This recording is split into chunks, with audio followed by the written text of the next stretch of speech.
Sir, இந்த ட்ரேடிங்கில time frame வந்து ரொம்ப முக்கியமான ஒரு பங்கு வகிக்குதா? இத பத்தி நீங்க சொல்லுங்க அப்படின்னு.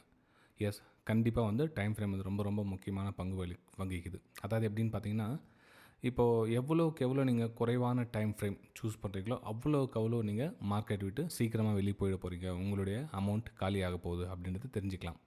இப்போ ஃபார் எக்ஸாம்பிள் நீங்கள் ஒரு 15 மினிட்ஸ் டைம் ஃப்ரேம் வச்சுருக்கீங்கன்னு வச்சுங்களேன். ஸோ இதுக்குன்னா குறைவாக நீங்கள் யூஸ் பண்ண போகிறீங்க. 5 மினிட்ஸ், 10 மினிட்ஸ், 3 மினிட்ஸ், 1 மினிட் இந்த மாதிரி டைம் ஃப்ரேம் சூஸ் பண்ண சொல்ல அது வந்து அவ்வளோக்கு அவ்வளோ உங்களோட சைக்காலஜியை பாதிக்கும். உங்களுடைய கேபிட்டல் வந்து வைப் அவுட், அதாவது மொத்தம் முழுவதும் காலியாகிறதுக்கான வாய்ப்புகள் இருக்கும். அதாவது இன்ட்ரடே ட்ரேடிங் அப்படின்னு, ஏன்னா இன்ட்ரடே ட்ரேடிங் அதிகமாக யூஸ் பண்ணுவாங்க.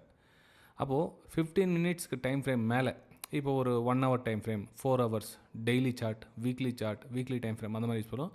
அவங்க வந்து மேக்ஸிமம் வந்து கரெக்டான என்ட்ரி எடுக்கிறதுக்கான அவகாசங்கள் கிடைக்கும், டைம் கிடைக்கும். ஸோ சரியான வந்து ஒரு என்ட்ரியை தேர்ந்தெடுத்துக்கான டைம் கிடைக்கும். ரிஸ்க் ரேஷியோ ரொம்ப பெருசாக வந்து அவங்க சூஸ் பண்ணலாம். அதாவது ரொம்ப நாள் வந்து மார்க்கெட்டில் வந்து ஸ்டேபிளாக நிற்கலாம். அப்புறம் வந்து பணம் சம்பாதிக்கிறதுக்கான வாய்ப்புகள் ரொம்ப ரொம்ப அதிகமாக அவங்களுக்கு. ஸோ அதனால தான் வந்து எல்லோரும் வந்து இன்ட்ரடேவை அவாய்ட் பண்ணுங்கள் அப்படின்னு சொல்லுவாங்க. இன்ட்ரடேயில் சம்பாதிக்கிறவங்க ஆக்சுவலாக பார்த்தீங்கன்னா இன்ட்ரடேயில் வந்து ரொம்ப எக்ஸ்பீரியன்ஸ் இருக்கவங்க டெய்லி இன்னும் சம்பாரிச்சிட்டு இருக்காங்க. ஆனால் என்னென்னா, பாமர மக்கள் ஒன்றுமே தெரியாதவங்க புதுசாக போயிட்டு நான் இன்ட்ரடே பண்ண போகிறேன் அப்படின்னா வந்து அவங்க 90% வந்து அவங்க கேபிட்டல் வைப் அவுட் ஆகிறதுக்கான வாய்ப்புகள் தான் இருக்கும். ஆனால் ஒரு 10 வருஷம் 8 வருஷம் எக்ஸ்பீரியன்ஸ் இருக்குது, எனக்கு வந்து இன்ட்ரடே பற்றி நெளிவு சொலிவு எல்லாம் தெரியும் அப்படின்றவங்க நீங்கள் இன்ட்ரடே பண்ணலாம், வேணான்னு சொல்ல வரல. ஆனால் விஷயம் தெரியாதவங்க புதுசாக என்ட்ரி ஆகிருக்கேன் வந்து 1 வருஷம் ஆச்சு, 2 வருஷம் ஆச்சு, என்கிட்ட 1 லட்சம் 2 லட்சம் லாஸ் ஆகிட்டு இருக்குது, நான் இன்ட்ரடேல டெய்லி ஒரு 2000 3000 செஞ்சு கவர் பண்ணிக்கிறேன் அப்படின்றவங்க ரொம்ப ரொம்ப கஷ்டமாக இருக்கும். ஏன்னா டைம் ஃப்ரேம் கம்மியாக சூஸ் பண்ணால் போங்க.